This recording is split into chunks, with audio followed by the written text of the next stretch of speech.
Darkcast Network, bringing our indie podcasts out of the shadows.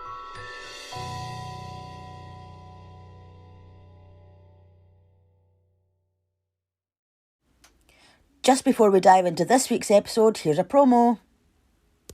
Do you have a story of survival? A parent goes to residential school. You know, they haven't had that family connection. Those traditional values and ceremonies that many of us exposed to are taken. Or have a lost loved one that was involved in human trafficking, exploitation, missing, or murdered? My name is Jasmine Castillo, and I am the host of Hands Off My podcast that brings to the forefront, specifically from Asian American, Native Hawaiian, Pacific Islander, Black Indigenous people of color. Anderson County 911, what's the location of your emergency? Ma'am, what's going on out there? You're saying a baby's missing and nobody... As well as nonprofit organizations. When I was a private investigator 5 years ago, we picked up a case that was Shanice Harris' case. That help and advocate families of lost loved ones with their closure. From sometime from his shift at work to that next day, he was either robbed or apprehended at some point with someone coming into the restaurant. And opening a cold case. So that, to me, was his way out. And it negatively impacted Armani's investigation. Please join me on Thursdays on any podcast platform wherever you listen to your podcasts. We are voiceless no more.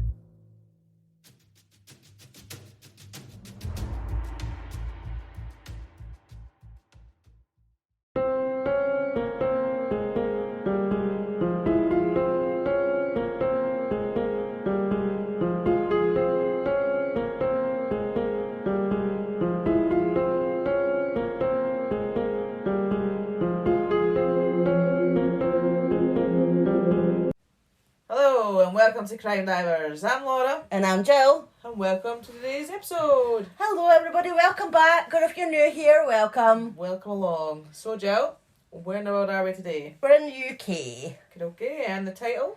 A Crime of Pure Evil. Pure Evil. Well, this is actually, the reason why I named it that is because that's what the judge said at the end, obviously when they got sentenced. That would make sense. Yeah. Shall we dive in? Yes, of course, let's dive in. So, on Friday, the 15th of January 2016, the Lancashire police received a phone call from a lady asking if they could do a home check on her boss, Sadie Hartley, as she hadn't heard from her for over 24 hours. So once the police got to Sadie's house in Helmshire, they called the emergency line and told them that they were going to be forcing entry into the property as there was a female inside on the floor with blood around her. Oh dear. So officers entered the house and they could see straight away that Sadie had been stabbed to death in a brutal and frenzied attack. She had been stabbed 41 times. So she was lying on the floor in the hallway, and as there was no signs of forced entry, it looked like Sadie had answered the door to her killer. Yeah. So Sadie was born Sadie Cook in 1955 in Newark, Nottinghamshire. She was the third of 7 children to her mum Olive and her dad Roland. Olive was a stay-at-home mum and Roland was a long-distance lorry driver. So they didn't have a lot of money, but the family was close-knit and the children had happy memories of like day trips to Skegness, building sandcastles and paddling in the sea. Cool. So Roland and Olive, they had high aspirations for their children and they encouraged them to like study and work hard. So Sadie really wanted to make something of herself and she was determined that when she got older, she would be able to afford the things that she could have only dreamt of as a child. Yeah. So she attended Lillianstone Girls' Grammar School, where she did really well in her studies, and she went on to complete a biological science degree at Brighton University. Soon after graduating, she got a job at a firm called Janssen, which is a Johnson & Johnson pharmaceutical company. Yeah. That was hard to get that out. Well done, you. I always want to say pharmaceutical. I don't know if it's because like your cuticles and your nails like pharmaceutical, but it's pharmaceutical, isn't Yes, it? it is. Yeah. I believe so. It's probably not. It's probably something I'm sure it is. So she worked in sales and marketing in the medical team and ran clinical trials, including work on haematology products for people with leukemia and lymphoma. So in 1981, Sadie married her partner, Gary Hartley, And 10 years later, they had a son called Harry, and then a year later, they had a daughter called Charlotte. Her best friend, Julie Taylor, said, quote, "Most people who work in the pharmaceutical industry have a passion for it. Sadie had a drive for it. She took very little time off for maternity leave. She could not wait to get back to work. That was Sadie, and she had that desire to make a better place." End quote. So Julie and Sadie actually ended up setting up their own business in the year 2000, and it was called Hartley Taylor Medical Communications, and they took on more staff and ended up with a team of 10. Oh, wow. And because the business was doing so well, Sadie and Gary could afford to send their children to a private school. So obviously, I think he was in advertising or something, and then obviously with her having her own business, they were doing well. Cool. So although Sadie's work life was doing really well, unfortunately, her marriage wasn't, and they divorced. Yeah. So after they split up, Sadie started to focus on herself for a while. Like, she went on holidays to Morocco, where she would ride horses every day. She would take up to 3 skiing holidays a year. Oh, bloody hell. She must have been doing well. Well, yeah, exactly. She also bought her own house, which was £800,000. Wow. In Great Budworth in Cheshire. So money-wise, obviously, you can tell she was doing really well for herself. Yeah, totally. So in 2002, she met a man called Ian Johnston. He was a fireman and a ski instructor. And they had a few dates, and by a few, I mean they only saw each other about 6 times a year.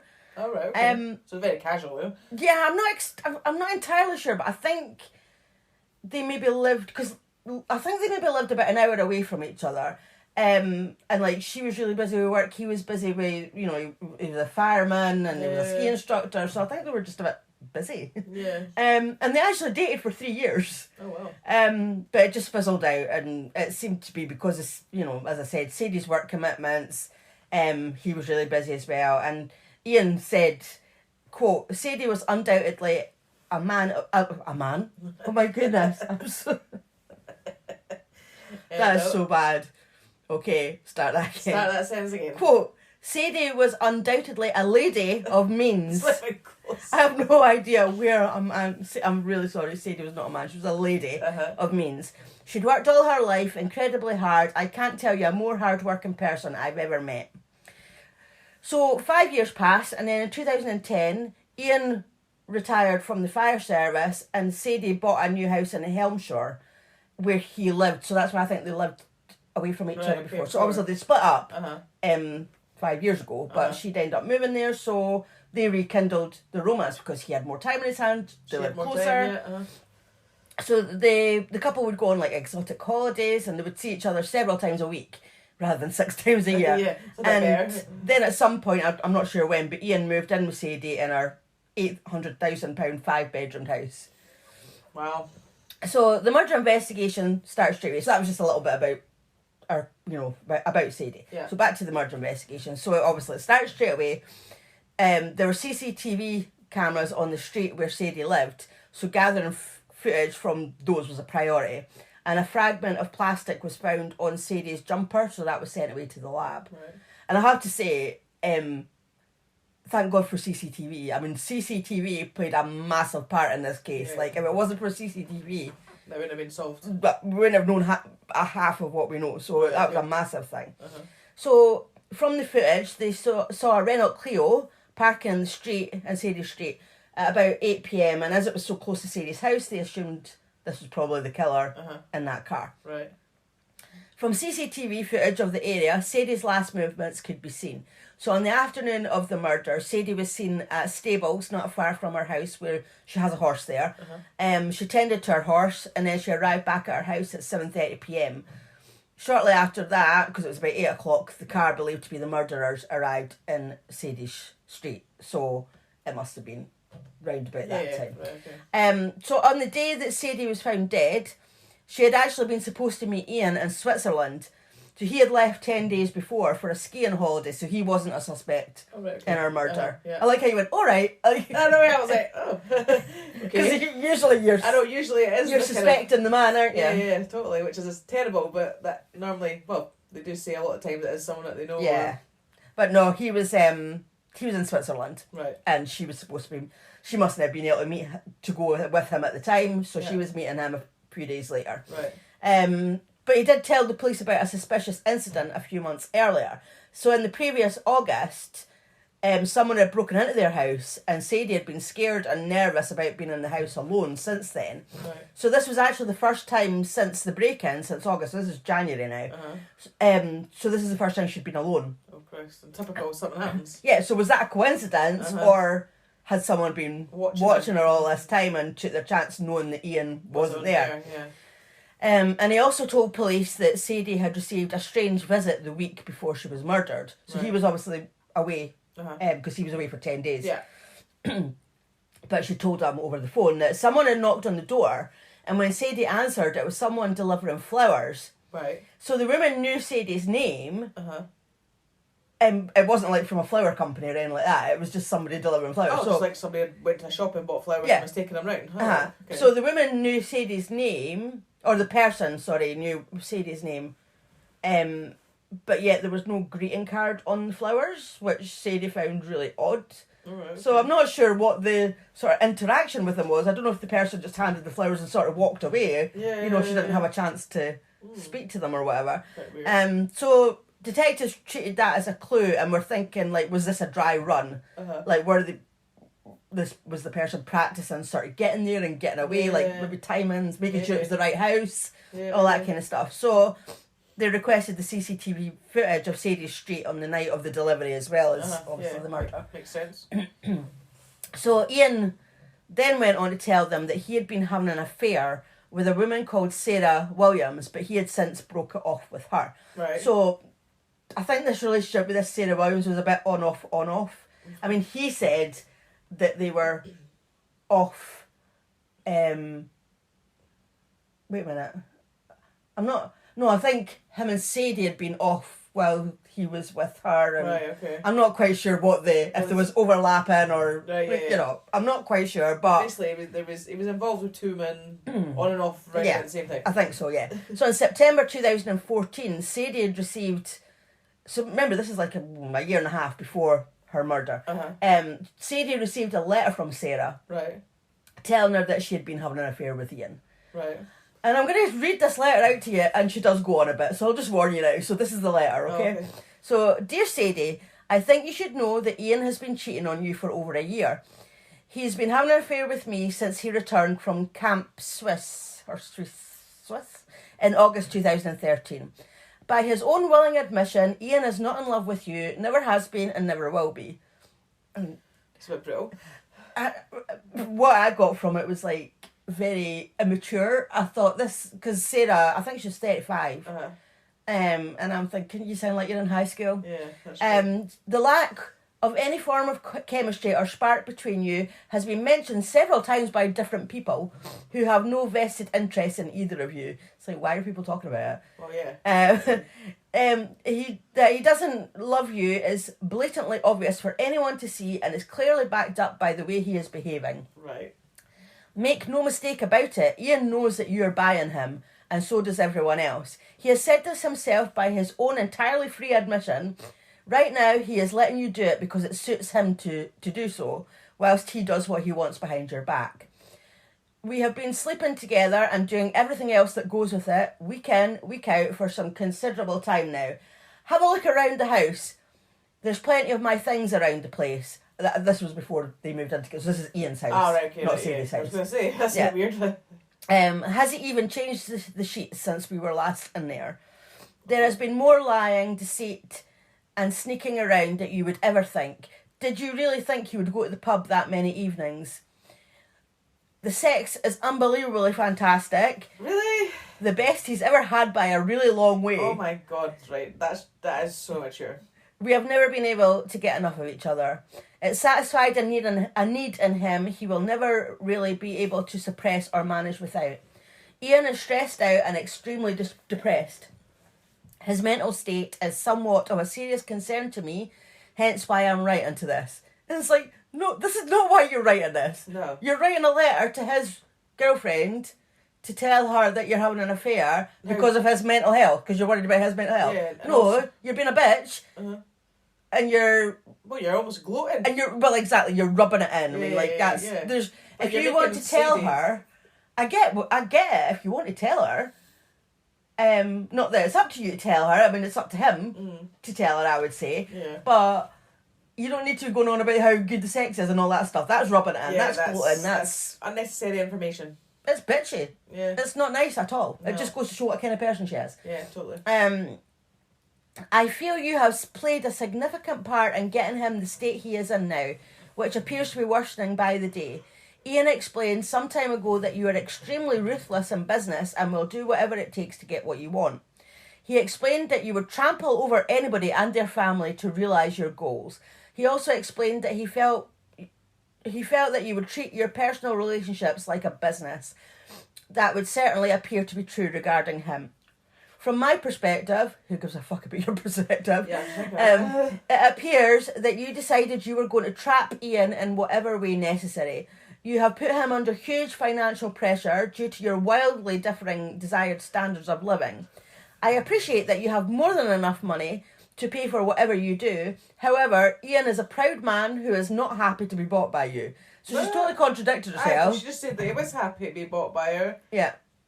Because it suited him at that moment, and now it doesn't. Yeah, exactly. She's talking absolute nonsense. Yeah, I told you she does go on, doesn't she? Yeah, she does waffle. He is aware that you are buying him and feels that this is the only way of coping financially, which is certainly not the case. You appear to be doing everything possible to perpetuate this. Why have you done this to him? What? I'm sorry. So you're treating this man to luxurious holidays. He lives with you in your lovely house, but why would you do that to him? I know that's like such a bad thing to do. I mean, seriously? Surely you would be better off with someone who is your financial equal and at least wants to be with you, rather than someone you had to buy who is sleeping with someone else. You booked a holiday to the Galapagos Islands, which was way, way out of any budget he could possibly afford. I know that you paid for it, but he was massively uncomfortable with it and felt the financial disparity was far too great. And you couldn't say that to Sadie then, no? Well, this is her opinion, isn't it? Not his. He wanted to leave you before going to the Galapagos Islands, but felt unable to due to how guilty he felt because of the money that you had spent on it. While he unsurprisingly enjoyed the holiday, so he didn't want to go, he didn't want to be there, he was uncomfortable. But yeah, enjoyed it. Yeah, enjoyed it. He enjoyed the holiday. He utilised every opportunity to get in touch with me and was back in bed with me as soon as he walked through his front door. He literally couldn't get back to the house fast enough. Any hopes of escape from you were further diminished. So this guy's trapped because she paid for a holiday. When shortly after returning from the Galapagos, you set about recruiting Hannah. This is daughter. Right. It's fairly appalling to know that Ian felt he was totally trapped because leaving you might then jeopardise Hannah's future. You're using his daughter to blackmail him and make sure he stays where you want. You did a good job of backing him into a corner where he felt more and more trapped by the situation. His only daughter is now dependent on you. And it's like, I think his daughter probably could have got a job somewhere else. Or exactly. If she is a professional woman, which it sounds like she was, I don't think Hannah's future would be jeopardised because of him. Exactly. You She know. would go somewhere else to get a job if it was that awkward. So despite doing everything you have done so far to buy him and trap him, he's still lying to you, cheating and sleeping with me behind your back. Maybe it's about time that somebody told you. It's like, maybe, yeah. Yeah, I know. I was going to say, you just like went on and on and on and on. So, I know, right. I mean, hopefully we're nearly finished. Probably, more? it just, what? So there's more? Yeah, we're not done yet. Probably it just goes to show you can buy and trap someone with money and blackmail, but you can't make them love you or be faithful to you. Should you choose to talk to him about this, bear in mind it was not a one-off, an accident or a mistake or any other form of excuse. There was a choice made freely over and over and over again for now more than 12 months because it was what he wanted to do. Clearly, these are not the actions of someone with any respect, desire, love, or affection for you whatsoever. Should you wish to discuss anything here, feel free to contact me. I'd be like, fuck off. I think you've said enough. Don't need to hear anymore. Yeah, exactly. I mean, I think you went into every detail. Whether the details are true or not, I do not know, but come on. That was ridiculous, and it was spite. Yeah. And it's almost like she was jealous. She's jealous of Yeah. the relationship, and she was trying to make it sound like Sadie was so awful and he was so not in love with her, but actually she's probably jealous of the fact that maybe, like... Well, he's with her and not... Yeah. He's with Sadie and not with her. Yeah. So, Ian... So when she sent this letter, I'm not actually sure if her and Ian were together. I think that he'd actually split up with Sarah at this point, and that's why she sent it as well. Because she's pissed off that he's finished with her. So she's probably... I think her goal was, well, now Sadie will split up with him, so maybe he'll come back to me. Yeah. So I'm not actually sure how Sadie dealt with that or felt about that, but her and Ian were still together after that. No, so whether they yeah. broke up for a while and got back together or just, I don't know. Yeah. I don't know. So as I said, like, Ian had broke it off, but like Sarah wouldn't take no for an answer. She became quite fixated and obsessive about him, which I think we've sort of realised that from that letter. Mm-hmm. So after Ian had told detectives about Sarah, they obtained her phone records, and they showed that her phone was at Sadie's address when the flowers were delivered. Right, so it was her. So of course she was now the prime suspect. So I'm assuming then that Sadie must never have met Sarah then. Like, well, I don't know. After the whole letter thing, they must have had like nothing. I don't then know. She's turned up at her door, maybe. Well, I don't know. Oh, okay. Anyway. Don't like to give too much away. Okay. So I'm going to tell you a bit about Sarah now, just so that we know her backstory. Mm-hmm. So Sarah was 35, and she had met Ian, who was 57, in a ski centre in Trafford. She said that she'd had a bad start to life when she was 13. She had been dragged off her bike near the horse stables that she had visited since she was 12. She was bundled into a car boot and driven away. And the man who took her stopped, physically assaulted her, and then abandoned her on a country lane 6 hours later. Right. So Sarah said that she always liked older men. She had been bullied when she was younger, but she had a lazy eye, so she'd been bullied about that. So she thought that she would be more easily accepted in older social circles rather than the people her own age. Uh-huh. So she left school when she was 18 and she started looking for work. She was in a relationship with a guy called David who ran his own business. She had met him in 1999 when she was 17 and he was 57, so he was 40 years older than her. Right.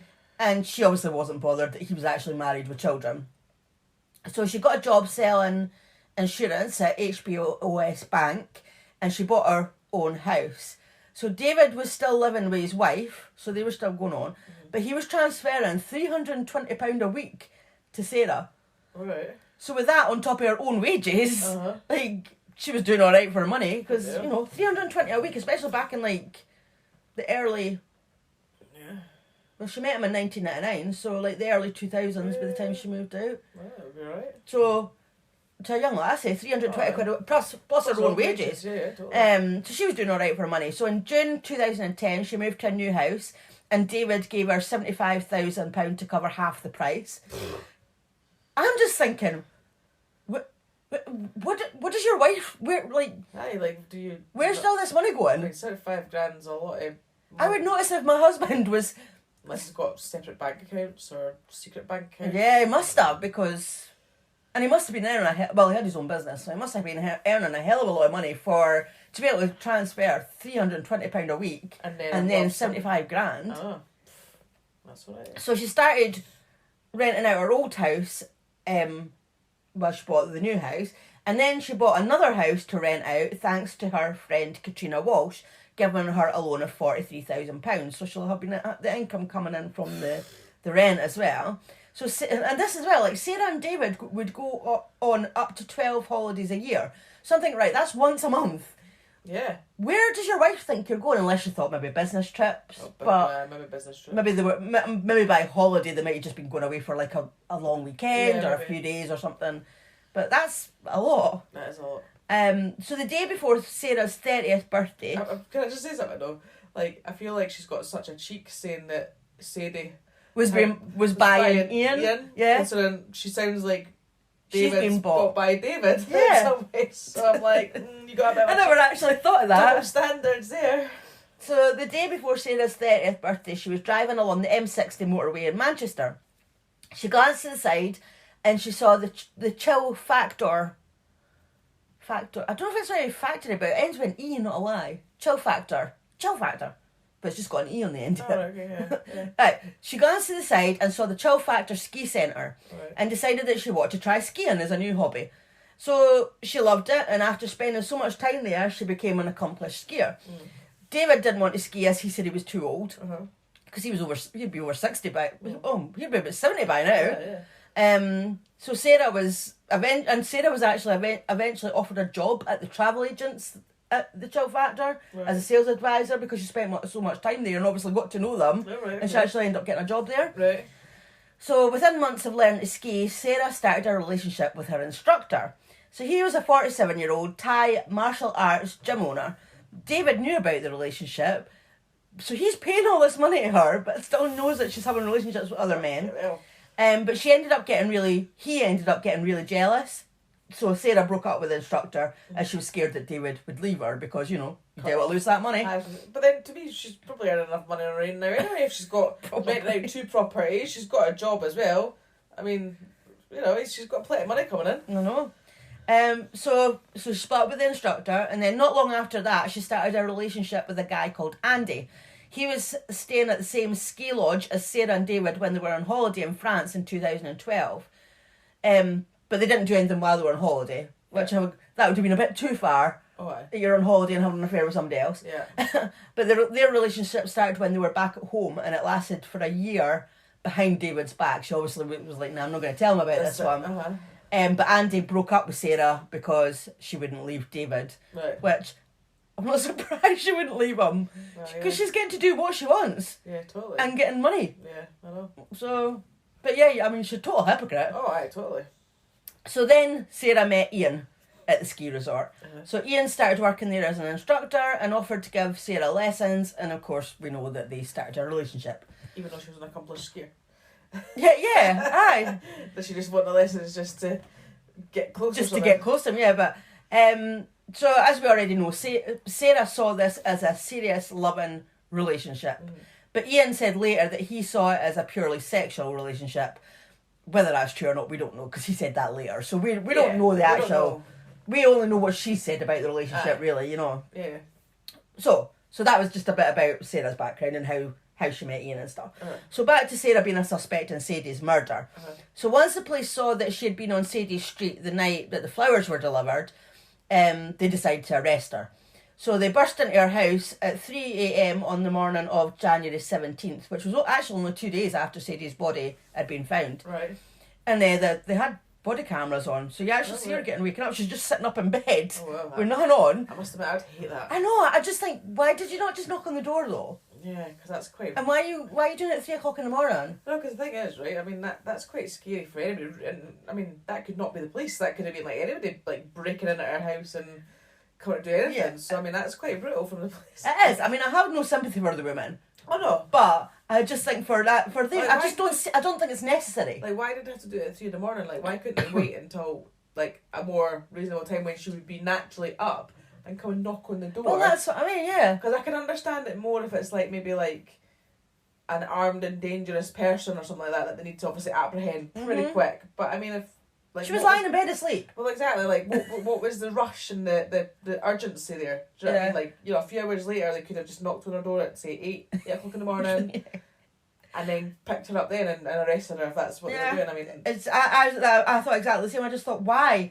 And you see her sitting up in bed and she's like half asleep and she's just like, what's going on? What on earth? I mean, I would have had a heart attack. Well, yeah, honestly, if I've heard people bursting into my house at 3 o'clock in the morning. I know, because that's that. I mean, obviously, right. This time it's the police, but what if that had been like people that wanted to cause you harm and stuff? I mean, that's awful. The police need to have some more manners sometimes. Yeah, I think so. I mean, I can understand if it's like somebody that they know is armed and dangerous, and maybe there's like a hostage in the house or something like that. I totally get that, but I think in this instance it wasn't necessary. No, it doesn't sound necessary to me. And it didn't look it, as I said, like, because you see her, it's not like she's awake and doing anything that she shouldn't be doing. She's sleeping. Yeah, exactly. But still don't feel any sympathy for her. I just think the police weren't right. They're not right in doing that. No. So she got taken into custody at Blackburn Police Headquarters. So now, although they could place Sarah delivering flowers and she had a motive, they didn't have any forensic evidence. And also, on the CCTV footage of the flower delivery, there were actually 2 people. Oh. And they didn't know who the other one was. Right. So they hadn't been able to link Sarah to the car either. So they mustn't have been able to see the registration. Otherwise, or no, I think there was. I'll get on to that later. Okay. But for now, they couldn't link the car to Sarah. And they also hadn't found the murder weapon, which was thought to be a knife. So the forensics team conducted a thorough search of Sarah's house, and at first sight there didn't seem to be anything untoward, but there was a heavy smell of bleach. I think we've had a discussion before with it search or search. It's search? I would say search. But I feel like we've had this conversation before. Have we? Yeah, one of the previous episodes where we went search. Oh, I don't know. Are you sure? Yeah. Okay, well, it's search. Yeah, I would say I just said that by accident. If you were English, you would say search. Search. Wouldn't you? You'd say search if you were English, but we're Scottish, so it's search. Okay. Anyway. Pointless. Yeah, that was totally pointless. So, yeah, they could smell the bleach. So, of course, police going into a house and they smell bleach. Sounds like they cleaned something up. Yeah. So, of course, the team got out the luminol and they found tiny traces of blood on Sarah's bath. And the samples were sent to the lab for testing. They also found 3 mobile phones in Sarah's house, one of which was a cheap Nokia, which was found hidden under her mattress. Right, well, if you're hiding your phone, that's a dodgy reason as well. Yeah, and a cheap Nokia. You know, if you've got, I'm assuming she must have had a better other phone must have been better. So why have you got a spare phone? Mm-hmm. So the phones were sent off for analysis as well. Actually, I should say having a spare phone isn't dodgy. I've got a spare phone. I just realised that I made that sound like it's dodgy to have a spare phone. I have a spare phone, but that's because I use it for the podcast. I have a personal phone and a podcast phone. Yes, that's very true. And that's only because Mum gave me it. Yeah. So it wasn't like I went out and bought it. No, you wouldn't have done it. Because I think, did you not give Mum your old phone and Mum gave me her phone? Yeah, which was my old phone. Which was your old phone before that, yeah. Yeah. So, yeah, it's not dodgy. No. So when police started to interview Sarah, the first thing they asked her was, are you responsible for the death of Sadie Hartley? And her answer was no, definitely not, definitely not. She was asked where she was on the 14th of January and she said she was at home. She said that she had been sent home from work with a sickness bug and she arrived at her house at about 4 p.m. She went to bed and fell asleep and she woke up about 9 p.m. because a dog was barking. Right. She was asked about her relationship with Ian and she told him about it and how good it was until they broke up in August 2014. Yeah, so she sent that letter in September 2014. So, yes. Yeah. Right, okay. So she said that he had broken up with her because he felt that she was too clingy and too needy, and then she told him about the letter that she had sent to Sadie. She said that Sadie had called her and had a go at her. Then Sarah had gone to Ian's house and they had a massive row. They then asked if she was jealous of Sadie, and she said no, because why would she be jealous of someone whose boyfriend was cheating on her and wanting to leave her? So they interviewed Sarah the following day, and she admitted that on several occasions she had gone to Ian's house and watched the house from the street. So basically she was stalking him. So I'm assuming that she meant Sadie and Ian's house by this point. Well, right. Sadie's house. Yeah. Just because of the timing of it and stuff. So she used to just go and sit outside the house. Right. And watch it. She does stalk her. Bit needy. So, a bit needy. Just a bit. Just a bit. So the police didn't tell Sarah that they believed she was involved in the flower delivery yet. So for the detectives, there was another key question that needed answering. As I said before, the CCTV footage showed 2 people that night near Sadie's house. So the police looked further into Sarah's movements on that night and they found CCTV footage of her in a supermarket buying flowers. Uh-huh. And again, she's with someone else. Right. So, not in bed like she said she was. Yeah. So they've not also put that to her yet at this point either. No. So she doesn't know that she's been cut. But as I said, CCTV footage. Oh, yeah, exactly. So one of Sadie's neighbours had seen 2 people in the Renault Clio, and she described them to the police as a woman and a bald man. So, of course, they assumed the woman was Sarah, so now they had to find out who the man was. Uh-huh. So Sarah had a really close friend who I mentioned before, Katrina Walsh. She was the woman that gave her a loan of the £43,000 for the house.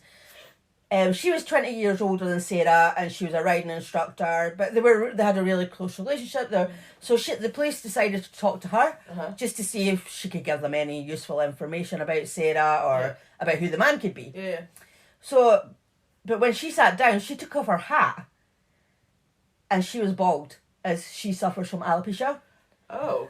So could Katrina actually be the other person who delivered the flowers? Because remember, it was 8 o'clock at night, it was dark. Yeah. No, sorry, the murder was 8 o'clock. I don't know what time the but still, flower delivery. Bald. Yeah. Or described as bald. Yeah, so they assumed it was a man because the person was bald. So it's like, okay. So they checked her phone records, and yep, Katrina's phone was also near Sadie's house that night. So Katrina was arrested. Oh dear. So Sarah had been answering the police questions with no bother, in full, giving them all the information they needed. Yeah. But when they showed her the CCTV footage of the flowers being delivered to Sadie, she refused to cooperate. She was asked if they were doing it to make sure that they had the right house. Yeah. No comment. She was asked why she sent Katrina to the door. See, it was Katrina that went. That's why I was avoiding answering you earlier when you said about did Sadie not recognise her at the door, because it wasn't her that went to the door. Right, okay. I still don't know if she had met her. Right. Okay. Excuse me. But it was actually Katrina who went to the door and handed the flowers over. So again, no comment. And all other questions, she just gave the same answer. No comment. So Sarah was also shown footage of her and Katrina leaving the house on the night of the murder. But she had told police that she'd been in bed with a sickness bug. So when asked to explain, her answer was no comment. So by now, police had found more clues found in the data of the phone that was found under Sarah's mattress. Yeah. And this provided a direct connection between her and the Renault Clio. Right. They found a phone number on the Nokia that was of a car dealer. Right. So when the police spoke to the car dealer, he said yes, he had sold a Renault Clio to a woman for cash, and that woman was Sarah Williams. So CCTV from the night of the murder, after the time of the killing, showed Sarah filling up the car with fuel and then going in to pay for it. So she definitely wasn't at home that night, because as I said before, CCTV. Yeah. So the police were puzzled though, because as I said, they couldn't connect the car to her, and the car wasn't showing up on ANPR, which is the automatic number plate recognition system. But they discovered why. Masking tape had been used on the number 3 on the registration plate to an 8. So now that they had the correct number plate, they were able to locate the car in a car park 55 miles from Sadie's house. So that's why they couldn't link the car to her before. Wrong registration plate. She paid for it in cash. She was trying to be smart. Oh, aye. But not quite smart enough. So the forensic result from, remember, I don't know if you remember, I said right back at the start, there was a plastic fragment found in Sadie's jumper. So that, the result came back from that, and it revealed that it came from a taser-style stun gun. Oh, right. So when detectives showed Katrina a picture of that kind of stun gun, it was like she sort of like went into a trance, because this was on video, and she shouted out, "Germany!" And detectives were like, what the hell? Like, what's Germany got to do with anything? So they dug deeper to find out what Germany had to do with anything. And they found CCTV footage of the Hull to Rotterdam ferry of Sarah and Katrina travelling to Germany. Oh, right. There, they bought a 500,000 volt stun gun, which is illegal in the UK. So that's why they went to Germany and they smuggled it back to England. So then the results were back from the blood found on Sarah's bath, and that showed that it belonged to Sadie. So she'd obviously got Sadie's blood on her, and it came off on her bath. So the police were still interviewing the two women, and Sarah was still saying no comment. But Katrina, realising that the net was closing in, decided to try and save her own skin. Yeah. So she told detectives in a recorded interview that she had actually hidden the evidence. She didn't do the murder, but she hid the evidence. Right. So she said that she had hidden a zapper, which is what she meant by the stun gun, a knife, and the soles of some boots. Right. She was asked about the knife, and she said at the time she had suspected it was used to kill someone. And she was asked why she suspected that, and she said, quote, "because I've been told to destroy it," end quote. And when asked by who, she said Sarah. thrown her right under the bus. Oh yeah, totally. Save your own skin. Yeah, so she went on to say, quote, "She got in my car and gave me bags with instructions to burn the clothes and the towels and everything and to utterly destroy everything else," end quote. She said that she opened the bag, but well, she said, so I watched the video, so like she was like, she started to say that she opened the bag, but then she started struggling to breathe. She was like, she didn't cough, but I just did. Yeah. But like she was having a panic attack or something. Right. And she kind of stuttered, or like she'd done it, she's killed somebody. Uh-huh.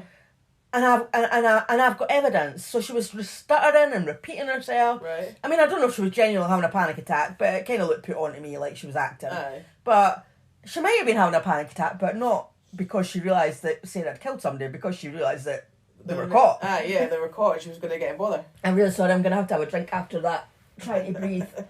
Trying to struggle to breathe and then coughing. Demonstration was not good.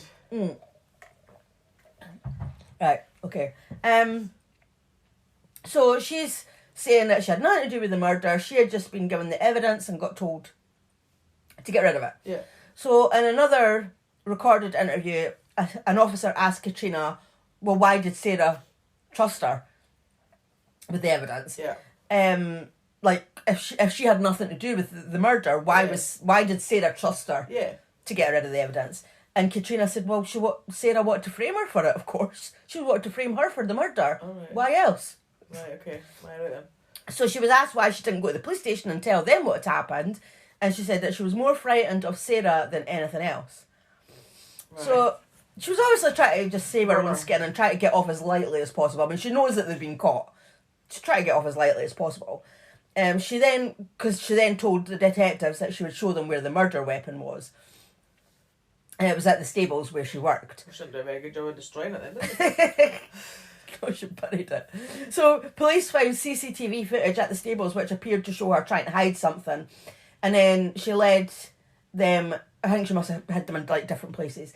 She led them to the key pieces of evidence: clothes, the stun gun, and the knife, which still had Sadie's blood on it.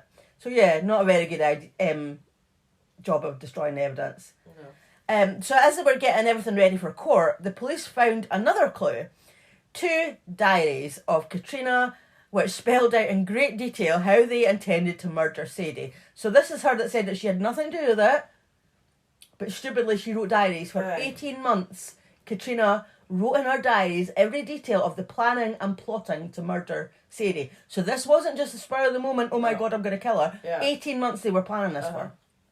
So she wrote things like she was... I think I've done something to my throat. She wrote things like she was unexpectedly excited, and even though she had never met Sadie, she described her as a total evil bitch. She also said, wow, I may be instrumental in helping to remove this awful woman. And another one said, I have no moral qualms, just a serious don't let us get caught twinge. Entries revealed that it was Katrina's idea to buy the stun gun. Right. She thought that Sarah needed protecting and wrote, she could do with that zapper or she risks being injured herself. Right. So the diaries also detailed how Sarah and Katrina stalked Ian to find out his exact movements. One entry said that Sarah had ordered a GPS tracker and she will give me cash for it. That's fine, as I'm not going to be involved at the sharp end. So I'm assuming by that Sarah had ordered it on Katrina's account. Right, okay. So whatever account she had, and then she was going to give her the cash for it. And it won't be tracked to Katrina because she won't be the one who's doing the murdering. Right, okay. The GPS was attached to Ian's car, so they knew where he was at all times now. The police found out from the tracker company that they had actually bought 2 devices and they'd been used for 2 months right up until the day of the murder. So when the police cross-referenced the tracker information with mobile phone data and CCTV images, it proved that both Ian and Sadie were being stalked for 2 months. Okay. So from the diaries, it was clear that Sarah and Katrina had been plotting this murder of a completely innocent victim for 18 months or so. Wow, that's terrible. Nothing like being premeditated. Oh, totally premeditated there. Can't excuse that one. So on the 17th of August 2016, after a 7-week trial, Sarah Williams was sentenced to a minimum of 30 years and Katrina Walsh was sentenced to 25 years. So she even though she was singing like a canary, She's still got I mean, it was premeditated. Oh yeah, I'm sorry, but planning it. She was just as involved, really, as yes. Sarah was. So on the actual murder, I mean, I don't know where she was or what she was doing. But I think it was just. She may not have murdered, like done the actual act of murdering, but she was still very much involved in that. So yeah, she helped plan it. She went to Germany and bought a stun gun. Well, exactly. She hid the evidence. Exactly. So she's just as guilty in my book. Yeah. So in his final message, the judge said, quote, "Let no one make the mistake of thinking that this was a crime of passion. It was a crime of obsession, of arrogance, of barbarity, but above all, it was a crime of pure evil." And I totally agree with that judge. Yeah. It very much was. Like, there was... Sadie didn't do anything. She had a boyfriend who she, by the sounds of it, treated very well. Yeah, and he cheated on her. So, she definitely didn't do anything wrong. Didn't deserve that whatsoever. No, well, even if she had, yeah, he still never deserves it. Yeah, yeah, I don't know. I just don't understand how somebody can be so obsessive over a man. I guess it's not like Sarah. I mean, say she was doing well for herself. I mean, she obviously had a big helping hand in doing well for herself. Yeah, and I just want to say, I do think that she was still with David all this time. Yeah, so, I don't know. Yeah, I just don't understand what the need was but for. Poor Sadie. Because at the end of the day, this is what I don't understand with killers. It's like, you obviously wanted to kill Sadie because you thought that she was getting in the way of her relationship with Ian, but actually you still never ended up with Ian anyway because you got done for murder and you're in prison. And even if she hadn't got caught, what's to say Ian would have went back to her? It's like they get delusional or something. It's like, yeah. And it's like, you not realise that, all you're doing is causing a whole lot of pain for people.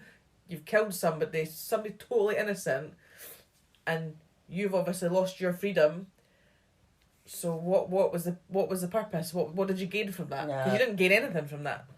I know, it's the same as all these stupid murderers. It's like you don't gain anything from it because you ended up in jail. So what was the point? Because the chances are, I mean, there's probably a very small minority that probably gets away with things like murder, as we know, like with unsolved cases and stuff. There is a small minority that gets away with it, but generally speaking, you're gonna get caught.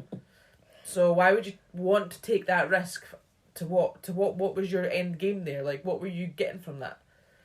They're just stupid. Murderers are stupid. Hell yeah. Okay, well, on that note, thanks everybody for listening, and we'll see you next time. See you later. Bye. If you'd like to get in contact with us or follow us on our social media, we are on Instagram and Twitter at crime_divers_pod. You can email us at crime_divers_pod@outlook.com. We're on YouTube, and that's Crime Divers Podcast, and TikTok is also Crime Divers Podcast. If you would like to financially support the show, you could go to www.buymeacoffee.com/crimedivers and make a one-off donation. Our Patreon is patreon.com/crimedivers. We have 3 tiers, which is £1, £3 or £5, and you get bonus episodes, early access to episodes, and ad-free episodes. And if you haven't already, please don't forget to subscribe, rate and review.